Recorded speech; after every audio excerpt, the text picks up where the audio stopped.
অনেক বছর পর দাদার বাড়িতে ঘুরতে আসলাম। এসে দেখি দাদার বাড়িতে নানান ধরনের ফুল আর শাকসবজি। দেখে তো ভীষণই লোভ লাগলো। শহরে তো এইসব একদমই দেখা যায় না, আর শাকগুলো তো পাওয়াই যায় না। তাই দেখে আমি সাথে সাথেই একদম উঠাতেই বসে গেলাম। একদম কেমিক্যাল ছাড়া গোবর সারের সবজি খেতে কেমন হবে আপনারা তো বুঝতেই পারছেন। আর এই শাকগুলোকে সেচি শাক বলে। আপনারা কি নামে জানেন আমাকে কমেন্ট করে জানাবেন। আসুন তাহলে রেসিপি দুটো শুরু করি। প্রথমে আমি শাকগুলোকে তুলে নেব। শাকগুলো দেখুন এইভাবে তুলতে হয়, একদম আগার দিকটা নিতে হয়। যদিও নিচের দিকটাও নরম আছে, তথাপিও আগার দিকটা নেব আমি। একদম নরম শাকগুলো।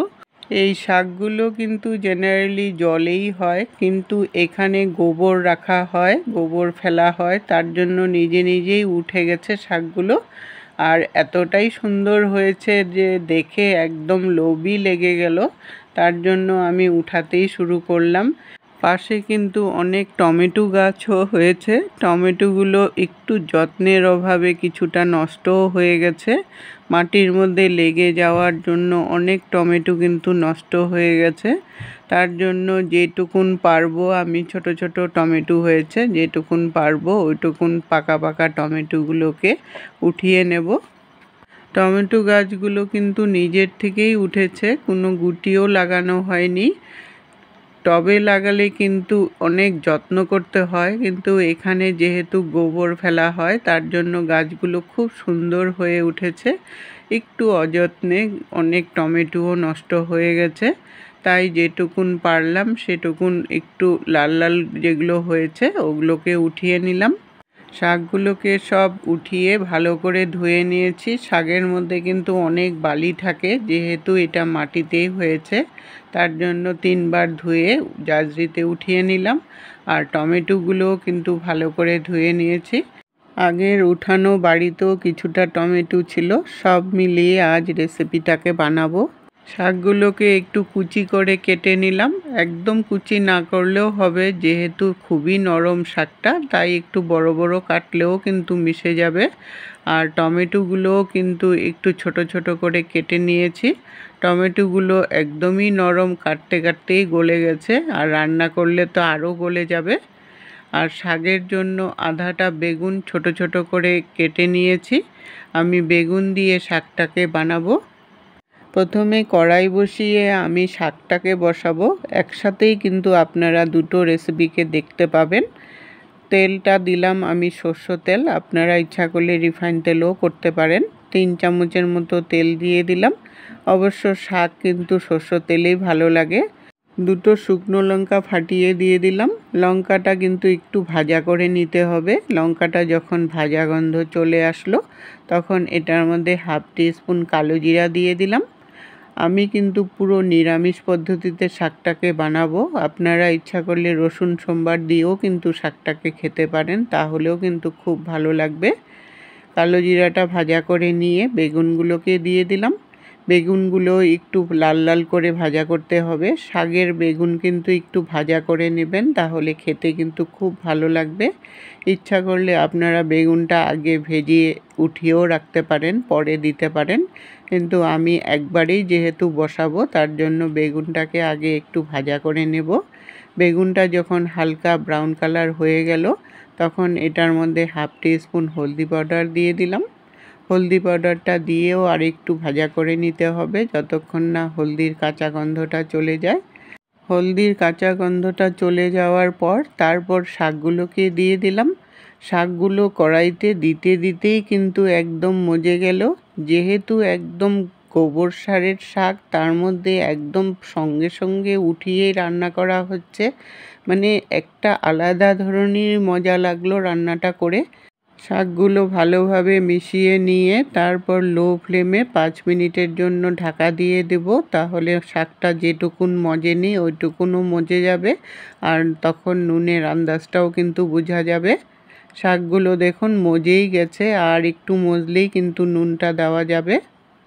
5 মিনিট পরে ঢাকনাটাকে উঠিয়ে নিলাম। কতগুলো শাক দেখুন কতটুকুন হয়ে গেছে। ভালো করে মিশিয়ে নিয়ে তারপর স্বাদ অনুসারে নুন দিয়ে দিলাম। ঝালের জন্য 2টো কাঁচা লঙ্কা চিড়ে দিয়ে দিলাম। আর খুবই সামান্য পরিমাণে একটু মিষ্টি দিয়ে দিলাম ব্যালেন্সের জন্য। নুন আর মিষ্টিটা দিয়ে মিশিয়ে নিয়ে আরও 5 মিনিটের জন্য আমি ঢাকা দিয়ে দেব, তাহলে শাকের ভিতরে নুনটাও ভালো করে ঢুকে যাবে। এদিকে শাকটা হতে হতে আমি আবার কড়াই বসিয়ে আরেক দিকে 1 চামচ সরষের তেল দিয়ে দিলাম। আমি টমেটো দিয়ে রেসিপিটাকে বানাবো এখন। 2টো শুকনো লঙ্কা ফাটিয়ে দিয়ে দিলাম। লঙ্কাটা একটু কালো না হওয়া পর্যন্ত ভাজা করে নেব, যতক্ষণ না লঙ্কার ফ্লেভার চলে আসে। লঙ্কাটা ভাজা হয়ে যাওয়ার পর 1/2 টিস্পুন সরষে দিয়ে দিলাম আর 1/2 টিস্পুন রাঁধুনি দিয়ে দিলাম। টকের মধ্যে রাঁধুনি ফোড়নে দিবেন, ফ্লেভারটা কিন্তু খুব সুন্দর হয়।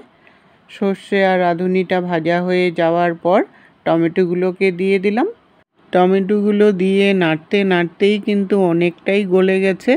বাজার থেকে আনা টমেটো নুন না দেওয়া পর্যন্ত কিন্তু গলতেই চায় না। এটা নাড়তে নাড়তেই পুরোটাই গলে গেছে। স্বাদ অনুসারে নুন দিয়ে দিলাম আর সামান্য পরিমাণে হলদি পাউডার দিয়ে দিলাম। সঙ্গে 2টো কাঁচা লঙ্কা দিয়ে দিলাম। এটা টক ঝাল মিষ্টি এই টাইপের হবে টকটা। ভালো করে মিশিয়ে নিয়ে এখন একটু সময় ভাজা করে নেব।